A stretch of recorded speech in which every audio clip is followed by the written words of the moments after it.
दैनिक सूचना यह चलित संवाद मेरे चैनल ट्यूब के सौजन्य से प्रसारित होता है। यह इस्लाम पंथ के विविध विषयों का अवलोकन और उसकी चर्चा पर आधारित है। भारतीय संविधान के अनुच्छेद 19 के अंतर्गत अभिव्यक्ति और बोलने की स्वतंत्रता के अधिकार के अनुरूप करते हैं। हमारा उद्देश्य सिर्फ स्वस्थ चर्चा और सामाजिक विषयों का अवलोकन करना है। इसके माध्यम हम किसी प्रकार की ईश निंदा का समर्थन नहीं करते हैं और न ही उसका प्रयास करते हैं। हम आईपीसी की धारा 295 के पालन हेतु प्रबद्ध हैं। संवाद के भीतर आगमिक श्रोता, वक्ता और दर्शक इन सभी किसी भी टिप्पणी का अनुमोदन हम नहीं करते। उनकी टिप्पणी उनकी व्यक्तिगत होती है। हम समाज के पद, धर्म और व्यक्ति विशेष हेतु द्वेष का प्रबोधन और समर्थन नहीं करते। यद्यपि कुछ विचलित करने वाले संवाद से होने वाली घटनाओं के लिए हम प्रतिबद्ध जिम्मेदार नहीं हैं। सभी दर्शक श्रोता अपने विवेक से देखें। जय हिंद। जी भाई, अली भाई है ना ये जो जुड़े हैं? ये अली भाई है। कैसे है अली भाई? अल्हम्दुलिल्लाह ठीक है। आप बताइए आपकी कैसी चल रही है दुकान? जी बहुत अच्छे से चल रही है। जब तक मुसलमान है हमारी दुकान चलती जाएगी। बिल्कुल, वो इसी का तो इफेक्ट आंखें खोलना, आंखें खोलने का हमारा काम है और लोग सपोर्ट करते हैं। और आप अपनी आंखें खोल नहीं पाए, दूसरों की क्या खोलोगे? अच्छा चलने मत दें आप, करते हैं दाम की बात ये करें। बात थोड़ी, हाँ ये बात थोड़ी साइड में रखते हैं। अभी जफर भाई ने आपको आयशा वाली हदीस बताई थी, ठीक है जी। मोहम्मद साहब जो है रात को उठ के जाते हैं बकी में, आयशा पीछा करती है। अब क्यों पीछा करती है? भरोसा नहीं था मोहम्मद साहब पे, वो आप समझे था या नहीं था, जो भी है। वो बकी में जाते हैं और जाहिर सी बात है वो टाइम अंधेरे का जमाना था, लाइटें तो होती नहीं थी। अब जब हजरत आयशा की जब परछाई उनको दिखती है तो मोहम्मद साहब पहले धीरे धीरे वहां से निकलते हैं, फिर वो परछाई पीछा करती है, फिर और वो फास्ट फास्ट होने लगते हैं, फिर हजरत आयशा भी उनके साथ फास्ट फास्ट जाती है। तो इस तरीके से जब घर पे पहुंचती है आयशा, तो हजरत मोहम्मद उनसे जब सवाल करते हैं कि क्या हुआ, क्योंकि आयशा जो है हाँप रही थी भागने की वजह से, तो क्या मसला है पूछते हैं हजरत मोहम्मद साहब। तो आयशा जो है कहती कुछ नहीं। तो मोहम्मद साहब फिर पूछते हैं नहीं है मसला, फिर वो बताते वही थे कि आप ही थे क्या वो। जब बताती है हाँ, तो फिर मोहम्मद साहब उनके सीने पे थाप मारते हैं। थाप, स्ट्रक का मतलब क्या है? थाप मारना है। नहीं, अच्छा, मारना। आप इधर जो मारने का मतलब होता है बीटिंग। स्ट्रक भाई असल में प्रॉब्लम क्या है मालूम है अली धक्का भाई? धक्का देना। हाँ वही थाप मारना ना। धक्का मारना क्या है? थाप मारना ही होता है ना, नहीं सीने नहीं पे आप मारोगे। नहीं नहीं यार अच्छा, धक्का अलग है, थाप अलग है। धक्का मारते मैं हो या आपको क्या एक कहते हो? गले मैं आपके गाल पे एक मारूं, वो थप्पड़ होगा या धक्का होगा? और सीने पे मारोगे तो क्या होगा वो? हाँ, और सीने पे मारूंगा तो वो जो थप्पड़ ही एग्जैक्टली होगा, थप्पड़ होगा। हाँ, लेकिन सीने वहां पे मारोगे तो थप्पड़। हाँ, मैं मारूं आपके सीने पे एक मुक्का तो धक्का होगा, थप्पड़ होगा। मुक्का मुक्का मुक्का हुआ ना, मतलब आप खुद या कह रहे आपके हैं कि हाथ मुक्का पे मारा। जोर से मारूं, आपके सीने पे एक जोर से थप्पड़ मारूं तो क्या होगा? बीटिंग सीने होगा। पे थप्पड़ नहीं मारते भाई, थप्पड़ जो है वो चेहरे पे अबे मारा भाई, जाता है। मुझे कंफ्यूज नहीं कर सकते तुम। मुझे चेहरे मालूम पे है कि थप्पड़ तुमने मारा क्या जाता किया है। है। इनको साहिल कोई कंफ्यूज नहीं कर सकता, क्योंकि ये वैसे ही कंफ्यूज है। इन्होंने स्ट्रक की अपनी तरफ से मुझे एक मीनिंग लेकर आए हैं। तुम में से कोई भी एक मिनट 5 आदमी बैठे हुए जफर हैं, मैं भाई, अकेला बोल रहा मेरी हूँ। लाइफ में पहली बार सुना मैंने कि सीने पे थप्पड़ मारा जाता है। आज तक चेहरे पे थप्पड़ मारना सुना था मैंने और बोला था। ये सीने पे थप्पड़ मारने का अली भाई से सुना है मैं। चलो उसको जो है ना ढक्का समझ लो आप, और ढक्का भी मारना होता है। मुझे ये बताओ, हजरत आयशा कहती है कि नहीं ऐसा मारना थाप होता। मारा, ऐसा थाप मारा कि मुझे तकलीफ हुई। ऐसा धक्का दिया, उससे तकलीफ हुई। हाँ हुई ना तकलीफ। तो धक्का क्यों दिया भाई, ये भी तो बताओ और ना। इतना जोर से धक्का दिया, क्यों तकलीफ दिया हुई। धक्का? क्यों दिया धक्का? तकलीफ क्यों हुई। औरतों पे हाथ क्यों डालना अच्छा है? उसको स्क्रीन छोड़ दें शेयर आप। करो मेरी, जफर भाई स्क्रीन शेयर करो। थप्पड़ हो या चांटा हो या धक्का हो, कुछ भी, क्यों जफर औरत भाई पे स्क्रीन हाथ शेयर डालना करो। सही है, ये बताएं आप लेकिन मुझे। मारा नहीं, उसमें क्या है? वही है थाप मारना होता है भाई। नहीं होता। क्यों ये औरत पे देखो हाथ उर्दू में डाला? क्या क्यों? ट्रांसलेशन है, वो तो ये उनकी देखो। सबसे प्यारी बीवी थी एक ना, तो मिनट क्यों में हाथ डाला, ये बताएं। अली भाई हल्का सा धक्का दिया, मारा नहीं। रे जी थोड़ा कोई बीच में ना बोले अभी। ये मेरे सामने जो हदीस है, ठीक है, ये इस्लाम वन का इसका ट्रांसलेशन लिया मैं। इसमें देखो ये ट्रांसलेशन क्या करते हैं। आप सल्लल्लाहु अलैहि वसल्लम ने मेरे सीने पर मारा। अब बोल दो कि ये इतने बड़े उलमा जो इसका ट्रांसलेशन किए हैं उर्दू का, बोलो कि ये भी गलत है, इन्होंने जो मारा लिखा है।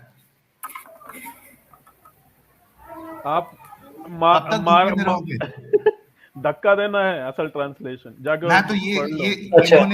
इन्होंने बेवकूफ बनाया ना लोगों को, ये मुस्लिम उलमा हाँ ने तो लोगों को बेवकूफ बनाया ना, इधर लिखा है मारा। शेख उस्मान से इसी पे बहस कर लेना। मैंने पहले ही बोल दिया था कि बे- मेरी जो है ना, यार जो शेख उस्मान आपको है नहीं ना, नहीं, आपको मारने उन्होंने का जो है ना, वॉर आपको धक्का उन्होंने सिखाते वॉर हैं। के मुसलमान ही मारता है, मुसलमान ही सबसे ज्यादा कट्टर है, उस पे मेरे सवाल थे। अली अगर भाई, तुमको इस्लामिक तो फिर नहीं एक मिनट अली भाई, अली भाई तुम एक वहां मिनट, से अली सॉरी भाई सॉरी करके तो निकल गए जब आप उनकी सॉरी, बहस में थे। एक मिनट एक मिनट, आपके नदीम मुफ्ती यासिर, एक मिनट यासिर सुन लो, यासिर नदीम जी तो आपके 10 बार सॉरी मुफ्ती, करके निकल गए, क्यों? उनको इल्म सुनो है, सुनो, वो इल्म से नहीं तुम्हें नहीं नहीं मारेंगे। नहीं, जफर भाई मैं इनको म्यूट करो, कुरान हदीस का म्यूट करो, ये पीएचडी के सुनेंगे वो नहीं, स्टूडेंट म्यूट भी करो, हूँ, ठीक है ना? म्यूट करो, ये सुनेंगे नहीं, थोड़ी देर के लिए आप म्यूट बताएं। करो। सुने क्यों भाई? सुन लो, आपके मुफ्ती यासीर नदीम अल वाजिदी साहब ने जो हवाला दिया था, उसकी पूरा कट्टा छिट्टा मैंने पूरा अपने चैनल पे पोल खोल किया था उसकी। और दूसरी बात, मुफ्ती फजल हमदर्द साहब के चैनल पे जाके मुफ्ती फजल हमदर्द साहब को मैंने झूठा साबित किया, और मुफ्ती यासीर नदीम अल वाजिदी साहब को उन्हीं के, फजल हमदर्द साहब के चैनल पे दोनों एक साथ मौजूद थे, उनको भी मैंने झूठा साबित किया। और उसके बाद जब अबू बकर की हदीस पर मैंने डिस्कशन किया, इतने मजबूर हो गए वो, उनके पास जवाब नहीं था, मुफ्ती फजल हमदर्द साहब को कहना पड़ा कि इस पर अब हमारे पास जवाब नहीं है। तो ये इनके आपके पास मुफ्ती कोई का जवाब हाल नहीं है। होता साहिल। जब इनके पास जवाब खत्म हो जाते हैं तो ये लफ्जों के मीनिंग्स पे आ वो जाते हैं। जवाब कहाँ जब देता है? बहुत अपने खत्म आ चैनल जाता है फिर ये वहां जाना पड़ती है। मारने पे आ जाते हैं, फिर ये वायलेंस नहीं, पे आ पहले जाते हैं। इस यही हदीस पे काम आ है जाए, इनका। इस पे इनके आलिम ने लिखा है कि सीने पे मारा, इसका जवाब दे दे। धक्का दिया, मैं तो धक्का वाला वर्ड यूज यार किया। आपको आंखें हैं, उर्दू आती है आपको अली भाई? इंग्लिश आती है? उर्दू नहीं आती है? नहीं आती है। ये देखो उर्दू में आपके सामने पढ़ रहा हूं, क्या लिखा है देखिए। वो तो थी, मैंने अर्ज किया जी हाँ, तो आप सल्लल्लाहु अलैहि वसल्लम ने मेरे सीने पर मारा, जिसकी मुझे तकलीफ हुई। जी भाई, यार यहाँ पर साहिल हम बहुत ज्यादा ना बारीकी में जा रहे हैं। सवाल सिंपल सा है कि भाई अच्छा औरत मैं पे इनको हाथ और उठाना देता या हूं। औरत पे हाथ डालना क्यों सही है, और वो भी रे, नबी रे की जी, सबसे प्यारी बीवी पर? ये रे सवाल भी जी, है ना। रे जी, इनका सवाल था कि सहाबा ने मारा या नहीं मारा, दिखाओ। मैं इनको वहां पे हदीसें कारण लिखा हुआ है हदीस में, पढ़ लीजिए पहले रे क्यों अरे मारा भाई रुक करके। जाओ थोड़ा, सुनो जरा, हिम्मत और हौसला पैदा करो। आपके मुफ्ती तो आप लोगों को धोखा देते हैं, कम से कम यहाँ से लेके जाओ, फिर बाद में वो अकेले तो में इसमें देख सोचना। रहे, इसलिए एलिगेशन हंटर पे तुम्हारे पिछवाड़े में अच्छा लाल रुको करके तो भगाया सही। जाता है। अरे अली भाई ये देखो, सुनन इब्ने माजा की हदीस है, मैं आपके सामने पढ़ देता हूँ, सुनो। सुनन इब्ने माजा हदीस नंबर 1985, क्या लिखते हैं? अयाज बिन अब्दुल्ला बिन अबी जबाब या जिबाब जो भी है, कहते हैं कि नबी अकरम सल्लल्लाहु अलैहि वसल्लम ने फरमाया, अल्लाह की बंदियों को ना मारो। तो उमर ने नबी अकरम सल्लल्लाहु अलैहि वसल्लम के पास आए और कहने लगे, अल्लाह के रसूल, औरतें अपने शौहरों पर दलेर हो गई है, लिहाजा इन्हें मारने की इजाजत दीजिए। चुनांचा आप सल्लल्लाहु अलैहि वसल्लम ने इजाजत दे दी तो इनको मार पड़ी। अब बहुत सारी औरतें मोहम्मद सल्लल्लाहु अलैहि वसल्लम के घराने का चक्कर काटने लगी। जब सुबह हुई तो आप सल्लल्लाहु अलैहि वसल्लम ने फरमाया, आले मोहम्मद के घर आज रात 70 औरतें आई, हर औरत अपने शौहर की शिकायत कर रही थी, तो तुम इन्हें ज्यादा मारने वाले मर्दों को बेहतर लोग ना पाओगे। अब मुझे ये बताओ मेरे भाई कि मोहम्मद साहब कह रहे हैं कि औरतों को ना मारो, हजरत उमर आके कहते हैं कि यार ये ना मारने की बातें ना करो, हमें इजाजत दो मारने की। मोहम्मद साहब उनके डर से या जो भी है, हमें तो डर लग रहा है, अब पता नहीं आप उसमें से क्या निकाल लोगे, वो कहते हैं कि नहीं ठीक है, मारो, फिर अगर ऐसा है तो मारो। मोहम्मद साहब करते उसी रात मोहम्मद साहब के घर पे 70 औरतें वहां आई है, ये शिकायत लेके कि उनके शौहर जो है वो पीट रहे हैं। तो वहां पर भाई वर्ड आप पीट रहे लिखा हुआ है? हाँ, वहां वर्ड पीट रहे क्योंकि उनके ये शौहर क्या मार लिखा रहे हैं, है? 70 औरतें पहुंची। एक क्या लिखा बड़ा है, करो, एक जूम करो हदीस को, जूम करो, ये लो, स्क्रीन पे लेके आओ। ये बीच में कमेंट आ रहा है, कुछ दिखाई नहीं दे रहा। क्या कमेंट आ रहा है? कमेंट हटा दो आई एम जफर भाई, फ्रॉम कमेंट हटा यूके दो। And can you tell me struck is hitting is और पनिशेबल? इंग्लिश आती है आपको? हाँ हाँ। चलो इंग्लिश में पढ़ देता हूँ, उर्दू आपके लिए जो है थोड़ी हार्ड हो रही है। It was narrated that Ilyas bin Abdullah bin Abu Dubab said the prophet said, do not beat the female slaves of Allah, then Slaves? Umar came to the Prophet and said, "O Messenger of Allah, the women have become bold towards their husband." एक minute, इसको थोड़ा छोटा कर देता हूं मैं ताकि हाँ, bold towards their husband, so order the beating of them, and they were beaten. क्या लिखा है? They were beaten. हदीस उन्हें नंबर मारा गया. Then many women went around to the family of Muhammad. The next day he said, last night 70 women came to the family of Muhammad, each woman complaining about their husband. You will not find that those are the best of you. जी भाई, हदीस number इब्ने माजा हदीस number 1985. असल में अली भाई problem क्या है मालूम है कि आप लोगों के जो मुफ्ती है, उलमा है, वो ये सब हदीसें बताते नहीं है, लेकिन ये है, हकीकत है. इनको पता है साहिल, हदीस इनको नंबर- कोई फर्क नहीं हदीस नंबर पड़ता क्या बोलते कि थे? औरत को 1985. औरत के ऊपर कुछ कुछ भी सुनाई नहीं दे करो, रहा। इनको कोई फर्क नहीं पड़ता, एक कोई मिनट, फर्क एक नहीं मिनट. पड़ता है। हदीस नंबर इनको दिखा देता हूँ. 1985 है अली भाई, 1985. औरत को मारो, गुलाम बनाओ, लौंडियां बनाओ, कोई फर्क नहीं पड़ता इनको। नहीं, एक मिनट रुक जाओ रे जी, उनको जरा हदीस नंबर मैं बता दूं. मेरे ख्याल से उनको पॉइंट समझ में आ गया है, इस वजह से वो हदीस का नंबर पूछ रहे हैं. इधर नजर तो आ गया है कि मारा पीटा गया है. अब इसके बाद और एक हदीस बताऊंगा तो फिर और हालत खराब हो जाएगी. यहाँ पर हम 7 घंटे भी बैठे रहेंगे ना, तब भी इन पे कोई फर्क नहीं पड़ेगा, नहीं क्योंकि इनको पड़ेगा, सब पता है। पड़ेगा अली भाई, अच्छे इंसान है, पड़ेगा, मैं कहता हूँ रे जी. जी अली भाई, आप अच्छे इंसान हैं। है. अच्छा इंसान इन चीजों को देख के क्या वो भाग इनकी जाएगा। आवाज चली गई क्या? पहले वहां पे सेंटेंस पढ़ो, जो औरतें बोल्ड है, मतलब चढ़ के हस्बैंड से बात करती हैं, उनके बारे में सरकसी नहीं, औरत वाली। ऐसा नहीं है, ऐसा नहीं हाँ, है. वहां सुनो पर देखो वहां सुनो, पढ़ो मैं क्या बताता लिखा हूँ, पहला सेंटेंस। नहीं, सुनो, मैं बताता हूँ आपको पहला सेंटेंस क्या है. ये देखो, जो चढ़ के बात करे उसके बारे में। नहीं, ऐसा नहीं है. ऐसा नहीं है भाई, मेरे सामने हदीस है। भाई आप हदीस, असल में प्रॉब्लम ये है ना अली भाई कि आपको समझ में नहीं आता है. उधर क्या लिखा है वो देखो, उधर अरे ये इस मामले में तो हम कुरान की पूरी आयत हदीस भी दिखा पढ़ूंगा ना सकते मैं। हैं. बिल्कुल इस पूरी हदीस मामले में पढ़ूंगा। हम कुरान की आयत दिखा सकते हैं जिसमें क्लियरली ये लिखा है कि अगर आपको अपनी बीवियों से इस बात का डर हो कि वो आपको कहना नहीं मानेंगे, तो इस बात पर भी आप उन्हें पीट सकते हो. सरकसी 434 औरतें, वो पढ़ा हुआ है मैंने तर्जुमा, सरकसी औरतें जो तुम पर चढ़ अरे जाती पूरा हैं। पढ़ो. अच्छा हदीस पढ़ो, आप हदीस पढ़ो. हदीस, एक मिनट। हाँ, It was narrated that Ilyas bin Abdullah bin Abu Dubayt said, "The Prophet Muhammad sallallahu alaihi wasallam, do not be the female slave of Allah." Then the Umar came to the Prophet and said, "O Messenger of Allah, the women have become bold towards their husband, bold towards their husband. So order us to beating them if they and they were beaten. Then the many of the women went around the Prophet Muhammad sallallahu alaihi wasallam family. The next day he said, last night 70 women came to the family of Muhammad, each woman complaining about her husband. You will not find that those are the best of you." हाँ. अब इसका मतलब अगर English आपको समझ में आती है तो बताइए आपने क्या समझा, उसके बाद मैं समझाता हूँ कि इसमें क्या समझ में आ रहा है. बताओ. इसमें ये समझ में आ रहा है कि जो सरकसी औरतें हैं उन पे चढ़ती जा रही हैं, उनके हस्बैंड पे, ठीक है ना, उस पे सरकसी कर रही हैं, तो उनके बारे में यहाँ पे बताया गया है. ठीक है. अब मैं बताऊं आपको क्या है इसमें पॉइंट, हाँ. क्या बनता है. पॉइंट सबसे पहला ये हाँ, मैं आपको बताता हूं. चलिए पहले बता लीजिए, फिर बता देंगे कि आपके वर्ड हैं कि हदीस के वर्ड है. ठीक है. वहां पे मोहम्मद साहब कह रहे हैं कि अल्लाह की बंदियों को ना मारो. ठीक है, ये एक जनरल स्टेटमेंट है. उमर कह रहे हैं कि नहीं रसूलुल्लाह, मारने का हुक्म दो, क्योंकि औरतें जो है वो उर्दू का क्या अल्फाज है देख लेता हूं. बेबाक हो रही हैं, बेबाक। हाँ, बेबाक हो रही है, या एक मिनट इसका ही ले लेते हैं ना, क्योंकि इनके उलमा ने खुद कहा है ना.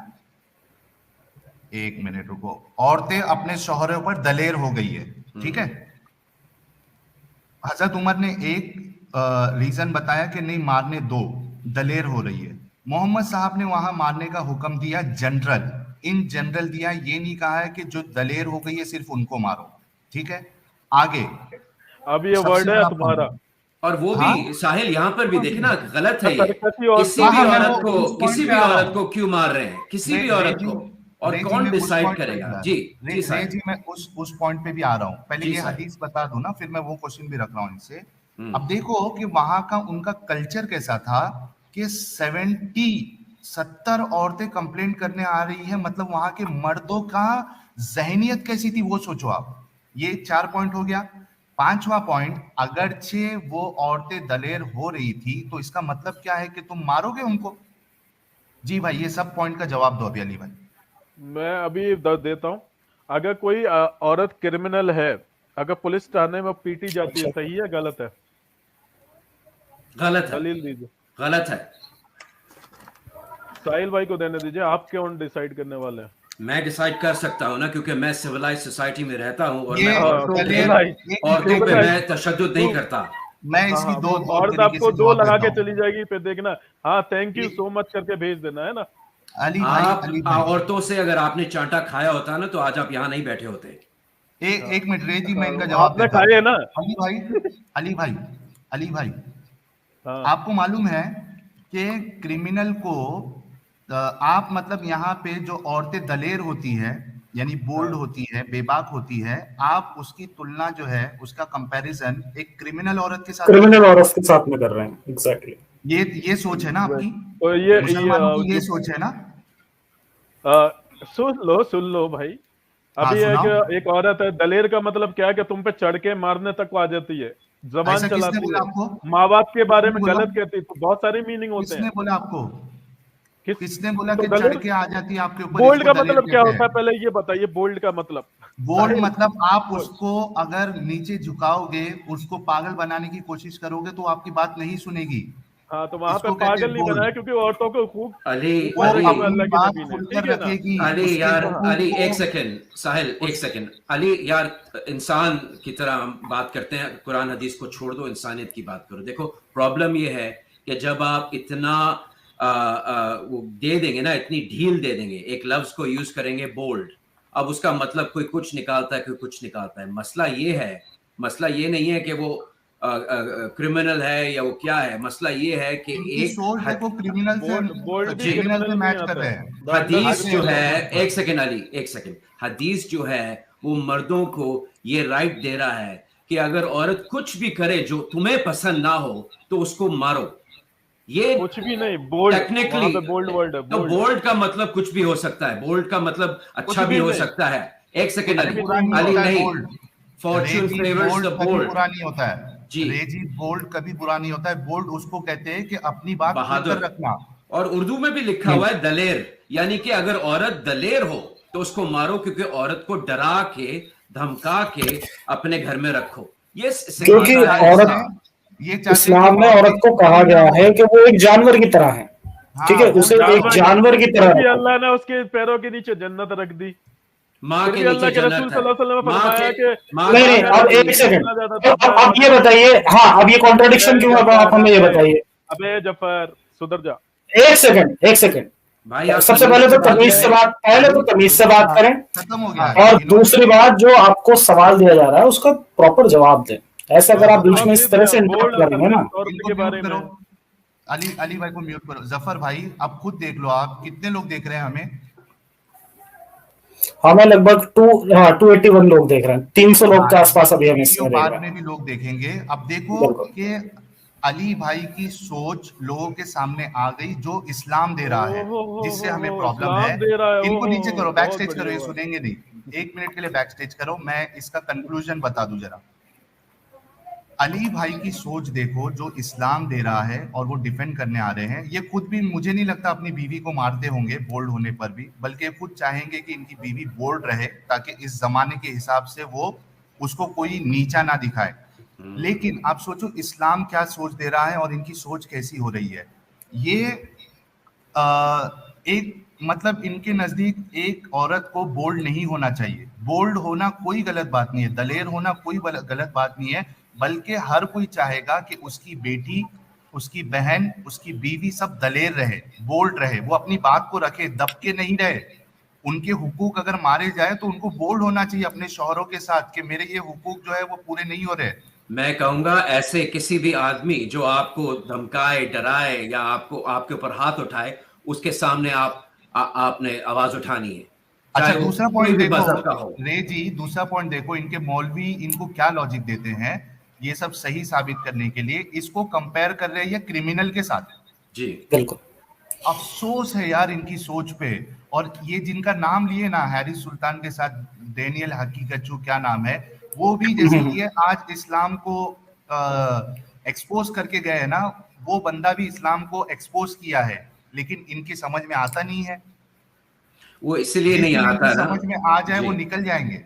साहिल, मसला ये है कि ये सब हदीस कुरान में भी है दरबहुन्ना, वो उसके मतलब ने बैठ जाते हैं। इसका मतलब दरबहुन्ना का मतलब है उसको घर भेज दो, उसको ये कर दो, वो कर दो। प्रॉब्लम ये है ना कि इन लोगों को ये या तो ये स्वीकार करें कि ये मजहब और हदीस में जो इस किस्म की बातें हैं। प्रॉब्लम ये है कि इस्लाम जो है अक्सर मिसोजिनिस्टिक लोगों को अट्रैक्ट करता है, जो इस किस्म की सोच रखते हैं, और फिर वो जब वो औरत के ऊपर जुल्म करते हैं तो फिर उसकी जस्टिफिकेशन यहाँ से निकालते हैं। देखें, औरतें जो हैं, महिलाएं जो हैं हमारे इंडिया पाकिस्तान में, वो नौकरी भी करती हैं, वो बाहर शॉपिंग भी करने जाती हैं, वो अपने बच्चों को पढ़ाती हैं, वो दूसरे के बच्चों को भी पढ़ाती हैं, वो एजुकेट करती हैं अपने आप को, और बहुत से काम करती हैं। कौन, किसके बाप की मजाल है कि किसी औरत पे हाथ लगाए? यहाँ पर मैं जहाँ रहता हूँ वेस्ट में, वहां पर आप अपनी बीवी को आप उंगली आप उसको लगा लो तो वो आ जाएंगे मुस्टंडे दो बड़े बड़े वो स्कैंडिनेवियन के, जी क्या हो गया। और ये अच्छी बात है इसलिए क्योंकि इस चीज को खत्म करना चाहिए, ना कि इस चीज को डिफेंड करना चाहिए कि भाई नहीं नहीं यार वो तो बोल्ड। कौन डिसाइड करेगा कि बोल्ड क्या होता है और कौन डिसाइड करेगा कि उसकी सजा क्या होती है?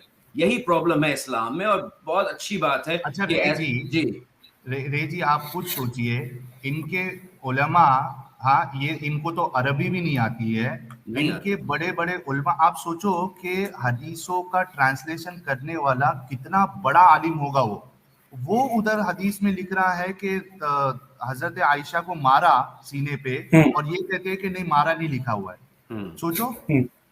और प्रॉब्लम यही है ना साहिल के इस्लाम में जो खाना जंगी, जो सिविल वॉर, जो फिरके बने हुए हैं, वो इसीलिए बने हुए हैं क्योंकि यही चीजें करते रहते हैं सारा दिन। दुनिया जो है वो कहां से कहां निकल गई और ये अभी भी इन्हीं चीजों में ये 1400 साल पहले जो वहां का कबीले हुआ करते थे ना, तो मोरालिटी नाम की उन लोगों में कोई चीज थी नहीं।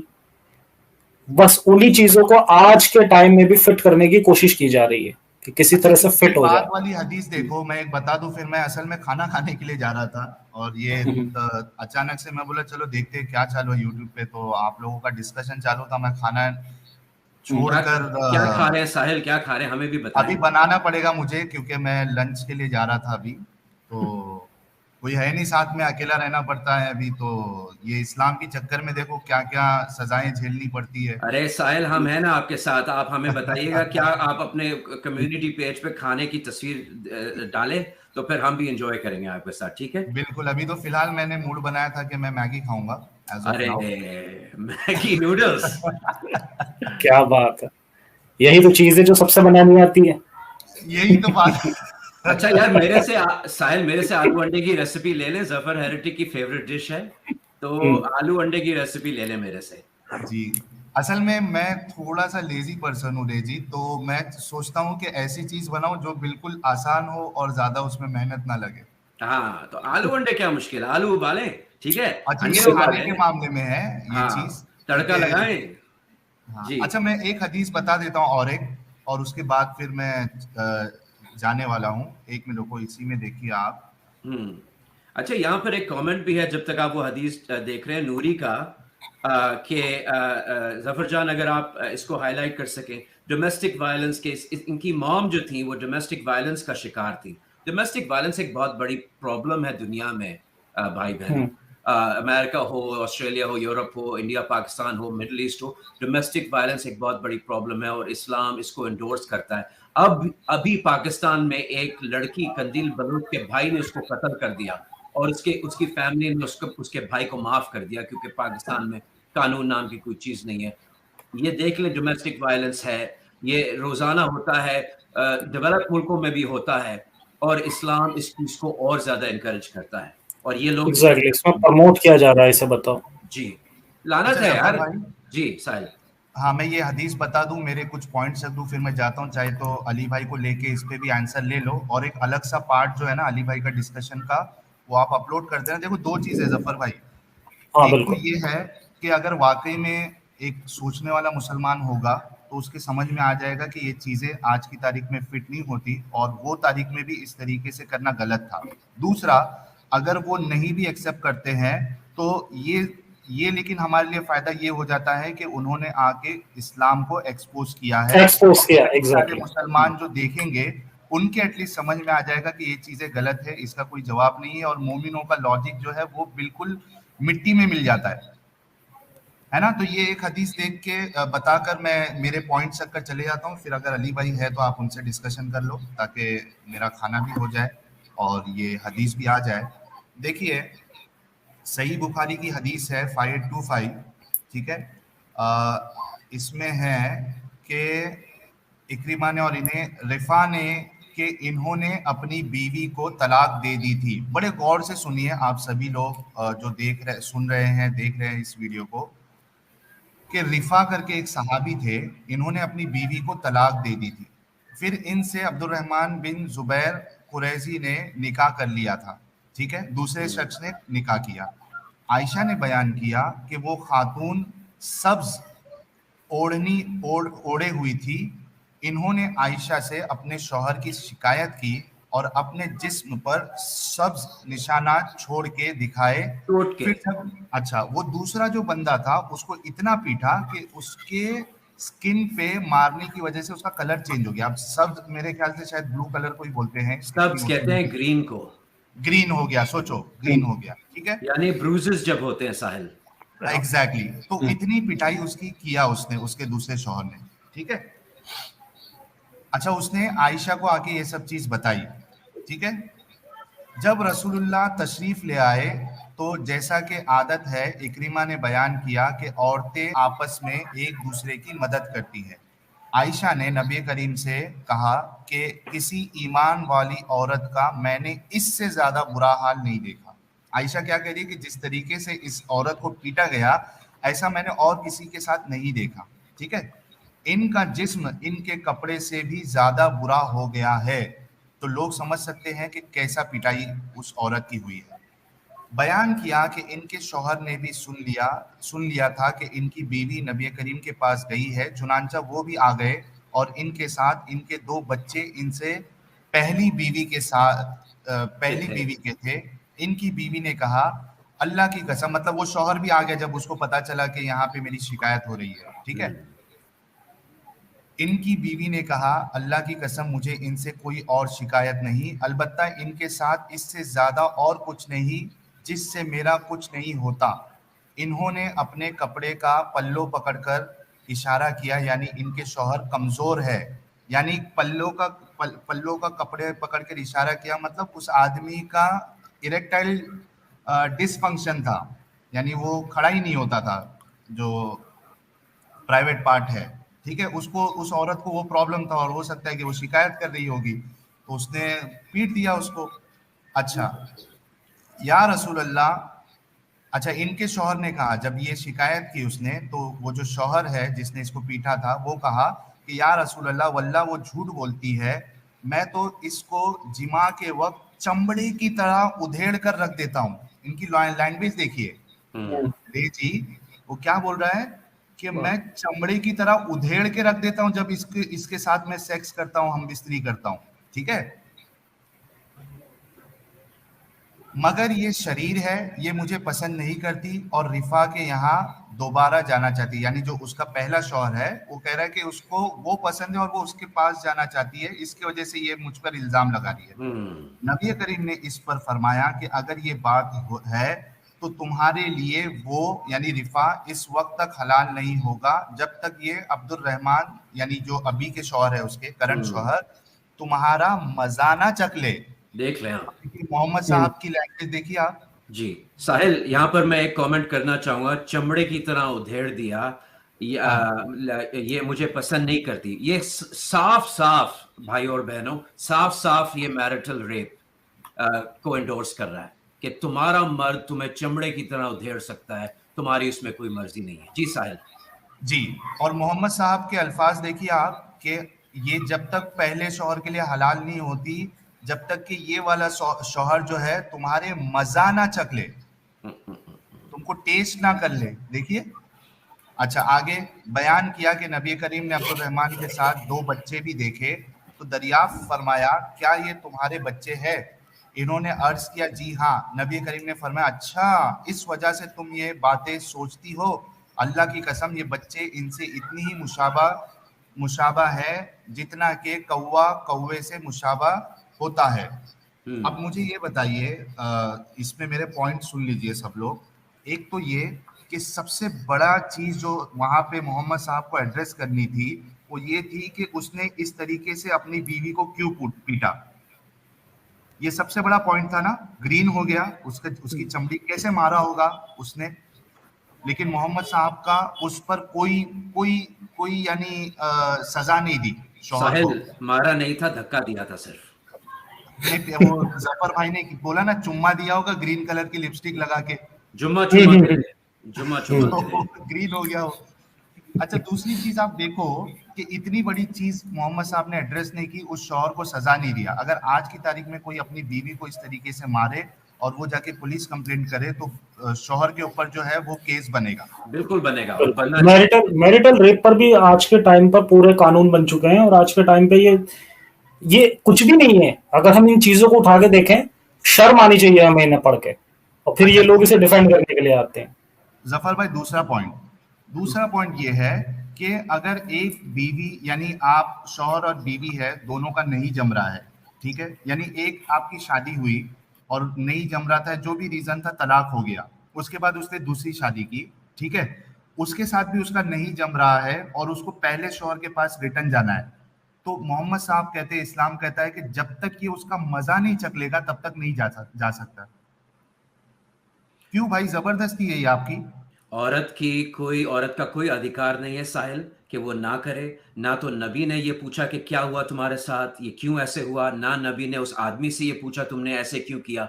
नबी ने सिर्फ और सिर्फ उस आदमी की साइड ली जो अली अभी यहाँ आके कर रहे थे। एग्जैक्टली ये मिसोजिनिस्टिक बिहेवियर, हमें एक्स मुस्लिम हो या हम किसी भी धर्म से ताल्लुक रखते हो या ना रखते हो, हमें इसको सख्ती से इसको कंडेम करना चाहिए। ये किसी भी इंसानियत के खिलाफ है ये साहिल। अच्छा, तीसरी चीज मोहम्मद साहब का इंटेलिजेंस देखते हैं हम। अच्छा, अब बड़ी यानी सोचो कि कोर्ट में केस चल रहा है ये, और इंटेलिजेंट यानी कितने इंटेलिजेंट थे आप देखिए कि वो बीवी का एलिगेशन था कि ये जो है मतलब सेक्स नहीं कर सकता ये, ठीक है, सेक्सुअली ये वीक है या इम्पोर्टेंट है, यानी वो ताना देती थी उसको। हाँ, और हो सकता है कि वो, और जाहिर सी बात है कि वुमेन की भी नीड है, फिजिकल नीड।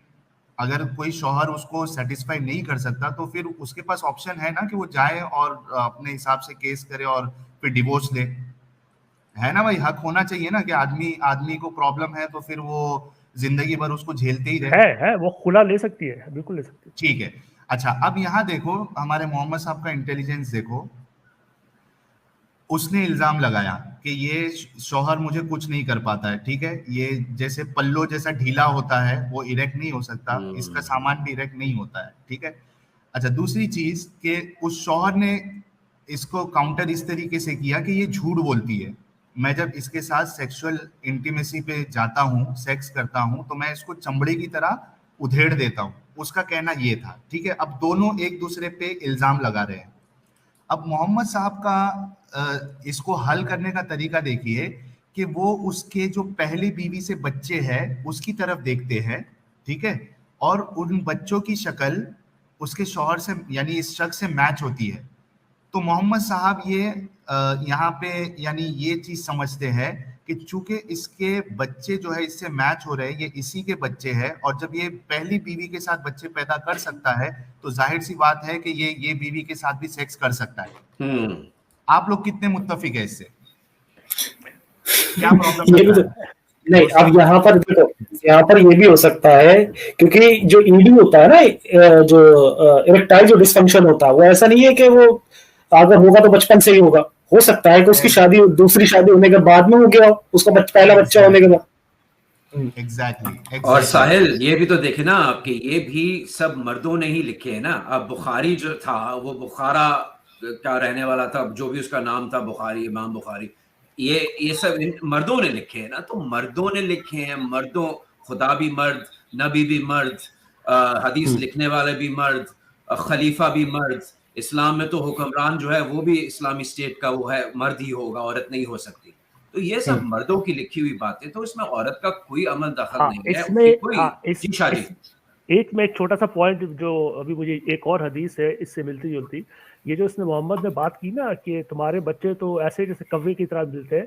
मोहम्मद को ये अक्लमंद इतना था मोहम्मद, वो ये कहता था कि ड्यूरिंग द सेक्स अगर मर्द पहले छूट जाए तो उससे जो बच्चे पैदा होंगे उसके रिजेम्बलेंस मर्द पे जाएगी, और अगर ड्यूरिंग सेक्स औरत पहले छूट जाए तो वो जो बच्चों की जो मुशाबहत होगी शक्लों की, वो उसकी माँ पे जाएगी। ये मोहम्मद सोचा करता। तो ये जो कव्वे वाली बात कर रहा है ना, ये मोहम्मद वहां से कर रहा है कि, और ये बात आपकी ठीक है, उसने ये भी पॉइंट अपनी तरफ से निकाला है, लेकिन ये इस तरह की मेंटालिटी है कि मोहम्मद साहब जो है हमें साफ नजर आ रहा है। साहिल ने तो बड़े प्यार से और बड़े आराम से जो है कोशिश की कि वो भिगो के मारे।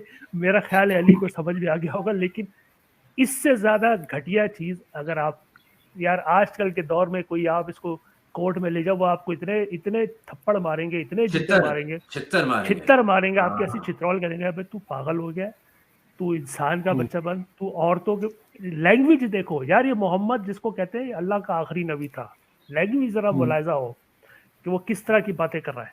तो ये एक इंतहाई घटिया किस्म की चीज है, और यही जो है ना, ये उनको वो उनकी मोरालिटी देती है, और वो हमें नजर भी आती है। क्या था चमड़े की तरह, साहिल क्या था फिर से? चमड़े की तरह उधेड़ दिया। जब सेक्सुअल इंटीमेसी, मतलब वो बताना चाह रहा है कि वो कितना बड़ा अल्फा मेल है। हाँ। 2-2, 3-3, 4-4 घंटा जो है वो देखिए एज अ मर्द, हम सब यहाँ मर्द हैं, यहाँ कोई महिलाएं नहीं है, लेकिन एज अ मर्द हमें ये टॉक्सिक मैस्कुलिनिटी का जो मिथ है कि मर्द वो होता है जो औरत की नाम में हाँ होती है, और ये इस किस्म की फजूल बातें, इन्हीं बातों ने, इन्हीं हरकतों ने हमारी सोसाइटी को जो है वो तबाह किया हुआ है। औरत कहीं जा नहीं सकती, उसको हम वो कंबल में बंद कर देते हैं, इंसान की तरह वो कहीं जा नहीं सकती, वो अपनी मर्जी से कपड़े नहीं पहन सकती, अपनी मर्जी से वो काम नहीं कर सकती, इन चीजों की वजह से। तो इनको सख्ती से इनको अपोज करें, और औरतें, महिलाएं जो है वो ही खड़ी हों इनके खिलाफ, और ये अली जैसे लोगों के जाके उनका मुंह तोड़ जवाब दे कि ये तुम्हारा मजहब सिखाता है, तो हम इसको नहीं एक्सेप्ट करते, जाओ जो करना है कर लो। बात यह है कि इस हदीस में जो सेंस मोहम्मद साहब ने यूज किया है मेरे ख्याल से बहुत इलॉजिकल है। जफर भाई खुद कह रहे हैं कि उन्हें भी फटक से समझ में आ गया कि यार जब उसके 2 बच्चे उससे मैच भी कर रहे हैं, हो सकता है उसको इरेक्टाइल डिसफंक्शन जो है वो पहले नहीं था, लेकिन दूसरी शादी भी बाद में हो गया। ये कहना कि यार इससे मैच हो रही है, ये यानी इट्स वेरी इलॉजिकल कि एक शख्स आके अपनी बीवी की बुराई करता है हजरत मोहम्मद साहब के पास कि यार ये यानी मफहूम बता रहा हूँ हदीस का ताकि समझ में आए, क्योंकि एग्जैक्ट वर्ड मुझे याद नहीं है। तो वो यानी शिकायत करता है कि यार ये बहुत बोलती है, चढ़ती है मुझ पर, जो भी है। तो मोहम्मद साहब कहते हैं कि इसको तलाक दे दो, ठीक है। तो शख्स कहता है अरे वो मेरे बच्चों की माँ है वो, और इतने साल से मेरा रिश्ता है, कैसे तलाक दे दूं? तो मोहम्मद साहब कहते हैं अच्छा ऐसा है क्या? 2-3 बार ऐसा कहते हैं तलाक दे दो, शायद उसमें हदीस में है, और बाद में बोलते हैं अच्छा ठीक है बच्चों की माँ है तो ठीक है, उसको समझाओ फिर। अब इधर देखो आप रे जी और जफर भाई और रुस्तम भाई, कि अगर आपके पास कोई दोस्त केस अपना लेके आता है कि बीवी सता रही है, परेशान करती है, ये करती है, बल्कि अगर आपको ये भी कह दे कि उसका किसी और के साथ चक्कर चालू है, तो क्या आप फर्स्ट स्टेज में उसको ये कहेंगे कि भाई एक काम कर, तलाक दे दे, खत्म कर, ऐसा कहोगे आप? इससे पता चलता है ना उस समय इन लोगों की क्या मेंटेलिटी हुआ करती थी, किस तरह से ये लेडीज को वो क्या ट्रीट किया करते थे, ये पता चलता है इससे। यार ये क्या तरीका है कि आप सीधा उसको तलाक के बारे में कह रहे हो, हालांकि आप खुद कुरान में कहते हो कि पहले उसको मार उसको जो है समझाओ या उसका बिस्तरा अलग कर दो, फिर किसी को इन्वॉल्व कर दो, और यहाँ उस आयत को भी अल्लाह के रसूल फॉलो नहीं कर रहे, उसको सीधा बोल रहे हैं कि तलाक दे दो। फिर वो बंदा खुद सामने से बोल रहा है कि नबी ने खुद अपनी बीवी को नबी ने तलाक दे चुके थे ऑलमोस्ट। सौदा थी ना, सौदा, उनकी उम्र ज्यादा हो गई थी, वो बूढ़ी हो गई थी, तो सौदा को डर था। हाँ, अब सौदा को डर इसलिए था क्योंकि वो तलाक दे रहे थे, क्योंकि ये बुढ़ी हो गई थी, तो इन्हें जो भी था मतलब एंजॉय नहीं कर पा रहे थे जो भी था। तो इन्होंने जब तलाक देने का मन बनाया तो उन्होंने कहा फिर कि आप मुझे, क्योंकि मर्दों में ऐसा कोई खास अब इंटरेस्ट नहीं रहा, उम्र बहुत ज्यादा हो गई है, तो मैं तो चाहती हूँ कि आपके साथ में मैं जन्नती जाऊं, तो इसलिए आप मुझे तलाक ना दें, और कोई प्रॉब्लम नहीं है, आप मेरी बारी आयशा के साथ में बदल लें। तो फिर नबी ने कहा चलो ठीक है, फिर सही है, अगर ऐसा है तो फिर ठीक है, फिर मैं तलाक नहीं दूंगा तुम्हें। देखिए तो साहिल, ऐसी जहनियत वाला इंसान हमारे मोहम्मद साहब थे। ये देखें, ये एक साइकोलॉजिकल ब्लैकमेल है। अगर हम काया पलट कर दें, राइट, इंग्लिश में कहते हैं ना, the shoes on the other foot, अगर हम ये राइट्स औरतों को दे दें कि औरतें आदमी को घर से निकाल दें, या औरतें बोले कि हम तुम्हें मारेंगे अगर तुम बोल्ड हो जाओ, तो मैं कहूंगा सबके सब मर्द जो है वो सड़कों पे निकल आएंगे कि नहीं नहीं नहीं नहीं नहीं, हम नहीं खाएंगे औरतों की मार, हम नहीं औरतों से धक्के या ये वो तो औरत की, वो मैं कहता हूँ ऊंची आवाज भी बर्दाश्त नहीं करते। और यही प्रॉब्लम है इस्लाम में, स्पेशली और भी मजहबों में है मिसोजिनी, लेकिन हम उसके खिलाफ भी बोलते हैं, और इसमें तो इतना ज्यादा है। और ये एक किस्म का ब्लैकमेल है साहिल, कि आप 3 तलाक, किसी भी बात पे आप 3 तलाक दे दें, उसके बाद वो दुनिया जहान का वो दूसरा आदमी उसको एंजॉय करेगा, उसका मजा लेगा, फिर वो वापस आएगी।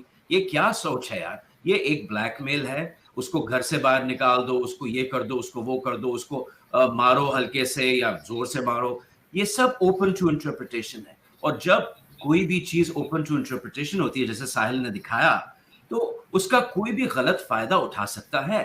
And that's what we are trying to say, कि भाई ऐसी चीज होनी ही नहीं चाहिए। कानून एक होना चाहिए और ओपन टू इंटरप्रिटेशन नहीं होना चाहिए, और उसमें अब्यूज नहीं होनी चाहिए। और अगर किसी मजहब में अब्यूज है और आप उसको डिफेंड कर रहे हैं, तो आप भी अब्यूज का हिस्सा बन रहे हैं।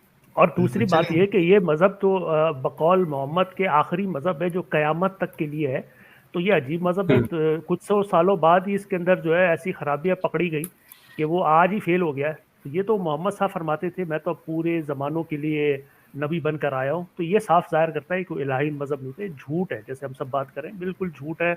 उस ज़माने की जो मेंटालिटी थी, ज़माना जाहिलियत की, वो जाहिलियत की मेंटालिटी हमें आज नज़र आ रही है, और इसको किसी भी मौजूद माशरे में किसी भी तरह एक्सेप्ट नहीं किया जा सकता। तो ये जितनी मर्जी कलाबाजियां खा ले, इसका इनको कोई फायदा नहीं होने वाला है। दुनिया को पता चल चुका है, दुनिया देख और रही ये है, एक्सपोज हो रहे हैं। दुनिया देख रही है कि कौन। आज से 50 साल बाद शाहजी ने एक शो भी किया था कि ये जो यूट्यूब पे हम बातें करते हैं, ये शायद आज से 50, 100 साल, 500 साल के बाद भी लोग देख रहे होंगे। और अगर फ्यूचर में कोई इसे देखेगा, या कोई एलियन सिविलाइजेशन भी इसको देखेगी और ये सब देखेगी कि हम क्या बात कर रहे हैं और वो क्या बात कर रहे हैं, तो वो भी समझ जाएगी कि कौन सच्चाई की बात कर रहा था, कौन इंसानियत की बात कर रहा था, और कौन जो है वो इनह्यूमैनिटी की बात कर रहा था। चलिए रे जी, जफर भाई, मैं इजाजत चाहूंगा। बस मैं जाते जाते एक ही चीज बोलकर जाऊंगा कि जितने भी हमारे मुसलमान भाई हैं, वो बिल्कुल ये ना समझे कि हम आपको जलील करने के लिए बैठे हैं या हम आपको नीचा दिखाने के लिए बैठे हैं। हमारा मकसद, हमारी सोच बिल्कुल ये नहीं है। हम आपके सामने हकीकत जो हमें नज़र आई है, जो दलीलों की बुनियाद पे है, ऐसा नहीं है कि कोई ज़ईफ़ हदीस उठा के या कुछ ऐसी चीज़ जो आपके वहाँ एक्सेप्टेबल नहीं है वो लेके हम बैठ गए हैं। जितने भी हवाले आपको दिए जाते हैं, हम पूरी कोशिश करते हैं कि वो ऐसे हवाले हो जो आपके उलमा जो है उसको एक्सेप्ट करते हैं। सही हदीसें होती है, कुरान की आयतें होती हैं। तो आप लोग जो हम बातें बताते हैं, जाहिर सी बात है कि आप मुफ्तियों के पास जाओगे तो वो ये वाली बातें नहीं बताएंगे, और अगर आप सवाल भी करोगे तो इस तरीके से वो घुमा देंगे आपको कि दिल में तो आपको तसल्ली नहीं मिलेगी, लेकिन आप ये सोचोगे कि मेरे पास इस मुफ्ती का जवाब भी नहीं है। आप गौर से सुनो, मैं ये क्या बात कह रहा हूँ। आप मुफ्तियों के पास जाओगे, वो आपको जवाब तो ऐसे दे देंगे, वो आपको 2-3 काउंटर क्वेश्चन ऐसे करेंगे जो हो सकता है कि आपके पास फिर से उसको रीकाउंटर करने के लिए आपके पास क्वेश्चन ना हो, लेकिन आपको तसल्ली बख्श जवाब नहीं मिलेगा कि जो मेरा जो एतराज था वो इन्होंने सॉल्व कर दिया। तो जाहिर सी बात है कि मुफ्तियाने किराम जो होते हैं, अव्वलन तो वो ये सब चीज़ें हदीस आपको बताते नहीं हैं, और अगर बताते भी हैं तो घुमा फिरा के इस तरीके से बताएंगे कि जैसे कि ये कोई प्रॉब्लमेटिक चीज़ है ही नहीं। तो जो जो चीज़ें हम बताते हैं वो आप लोग उस पर सुकून से, तसल्ली से गौर करिए, और उसके बाद सोचिए कि क्या वाकई में जिसे हम सच्चा मजहब समझ रहे हैं, जिसे सच्चा नबी समझ रहे हैं और उसके लिए मरने मारने के लिए तैयार बैठे हैं, क्या वो डिजर्व भी करता है वो मजहब? ये आप लोग गौर करिए और उसके बाद उस हिसाब से आप फैसला लीजिए। बहुत बहुत शुक्रिया जफर भाई, रे भाई और रुस्तम जी। साहिल